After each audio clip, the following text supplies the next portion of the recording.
Oke guys, kembali lagi di channel Belajar Farmasi Klinis. Di video kali ini kita akan belajar tentang Peraturan Badan Pengawas Obat dan Makanan nomor 12 tahun 2025 tentang obat-obat tertentu yang sering disalahgunakan. Jadi ini Perbipom masih baru ya di tahun 2025. Di sini ada 8 lembar atau 8 halaman memuat tentang obat-obat tertentu yang sering disalahgunakan. Langsung saja kita pelajari. Yang perlu pertama kita pelajari, kita harus tahu OOT yang masuk dalam obat-obat tertentu itu apa ya. Kita cari ya di sini ya, ada di pasal 2. Obat-obat tertentu merupakan obat atau bahan obat yang mengandung bahan aktif berupa ada 1, 2, 3, 4, 5, 6 dan 7. Ada 7 obat yang masuk dalam kategori obat-obat tertentu.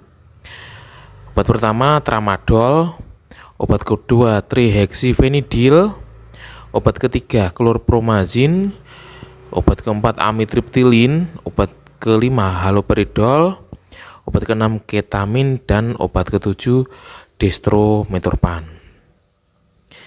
Yang sudah banyak kita ketahui ya, untuk trihexyphenidyl, klorpromazin, amitriptylin ini digunakan untuk obat-obat jiwa.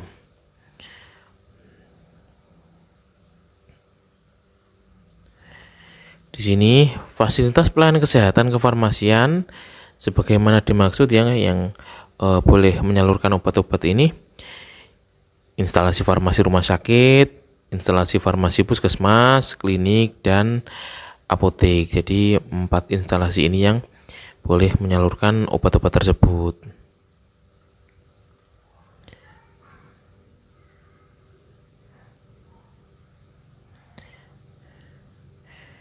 Di mana ada pasal 9 ini ya. Di pasal 9 ini khusus obat-obat tertentu ya, fasilitas pelayanan kefarmasian dan fasilitas lain sebagaimana dimaksud dalam pasal 8 dilarang menyerahkan obat-obat tertentu yang mengandung dextromethorphan secara langsung kepada anak berusia di bawah 18 tahun. Jadi anak-anak banyak ya oknum-oknum anak-anak yang menggunakan obat batuk yang ada kandungan dextromethorphannya ini disalahgunakan.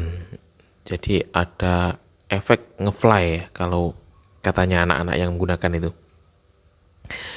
Jadi yang perlu kita perhatikan di pasal 9 ini, khusus obat-obat tertentu yang mengandung dextromethorphan ini banyak ditemui di obat batuk. Saat kita melakukan penjualan, ini kan masuk dalam kategori obat bebas terbatas ya, warnanya itu lingkaran biru. Jadi bisa dijual bebas tapi terbatas.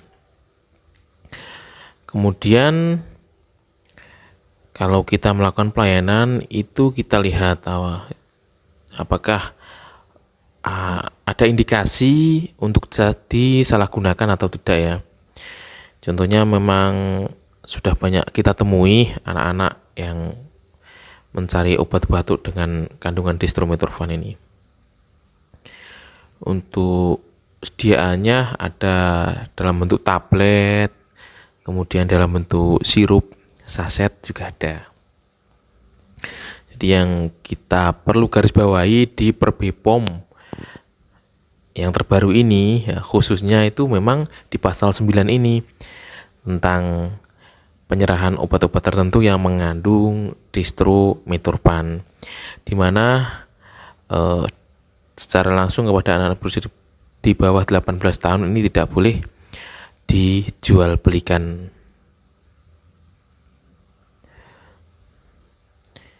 Ya, untuk sanksinya ini berupa peringatan keras, penghentian sementara kegiatan, pembekuan izin edar, pembekuan sertifikat CPOB, pencabutan izin edar,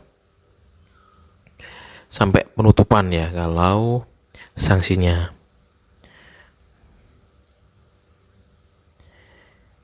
Kemudian di pasal 12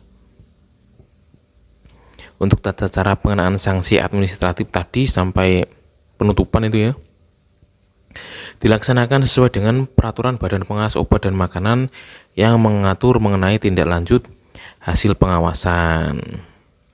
Industri farmasi, PBE, PBF cabang, fasilitas pengelolaan kefarmasian dan atau fasilitas pelayanan kefarmasian yang mengelola obat-obat tertentu berupa ketamin sebelum berlakunya peraturan badan ini wajib menyesuaikan dengan ketentuan dalam peraturan badan ini paling lambat 6 bulan terhitung sejak peraturan badan ini diundangkan. Kemudian pada saat peraturan badan ini diundangkan, berlaku peraturan BPOM nomor 10 tahun 2019, ini yang lama ya, tentang pedoman pengelolaan obat-obat tertentu yang sering disalahgunakan, dicabut dan dinyatakan tidak berlaku. Jadi per BPOM tahun nomor 10 tahun 2019 ini sudah tidak gunakan. Sekarang menggunakan per BPOM yang baru ini ya, nomor 12 tahun 2025. Ini ada 8, cuma ada 8 halaman atau 8 lembar ya. Nanti filenya saya taruh di link deskripsi. Siapa tahu ada teman-teman yang butuhkan. Baik, selesai sudah belajar kita kali ini. Kita ketemu di video berikutnya. Salam belajar farmasi klinis. Semangat belajar.